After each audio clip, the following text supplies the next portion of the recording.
la Suisse, ses montagnes, son chocolat et ses montres bien sûr. Les derniers salons horlogers ont fait carton plein et l'année 2023 a même enregistré un record d'exportation. Mais est-ce que l'industrie horlogère suisse va vraiment bien ? Les chiffres du début d'année montrent une autre réalité. Les exportations horlogères ont chuté et ça vaut pour tous les prix. Les montres de luxe à plus de 3 000 francs ont le mieux résisté. Du côté des montres à petit prix, les temps sont durs, c'est presque 10% de moins.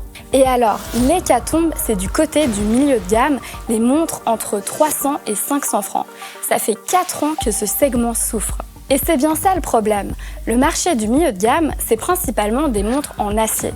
Et c'est là que l'industrie horlogère peut tirer sa meilleure marge. Sauf que les volumes ne sont pas au rendez-vous. Parce que les Chinois dépensent moins. Je te rappelle que c'est le premier marché pour la Suisse avant les États-Unis. Le mois de mars a même fait moins bien qu'en 2020 en pleine pandémie. En fait, la valeur du marché se concentre sur une niche, le luxe. 4 marques indépendantes raflent la mise. Rolex, largement en tête, Audemars Piguet, Patek Philippe et puis Richard Mille.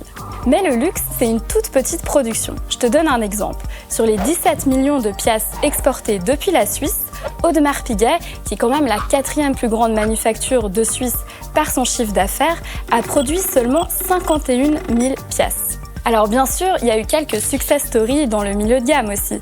Rappelle-toi des files interminables pour la Moonswatch qui a été vendue à plus de 2 millions d'exemplaires. Mais ça reste compliqué pour ce segment de rivaliser avec les montres connectées comme l'Apple Watch par exemple. Alors oui, la Suisse domine toujours le marché mondial des montres mécaniques. Mais sa concentration vers le luxe pose des questions sur la solidité. Car qui dit concentration sur un segment dit aussi plus de risques. Et toi alors, tu préfères une montre connectée ou une montre de luxe ? Dis-le nous en commentaire.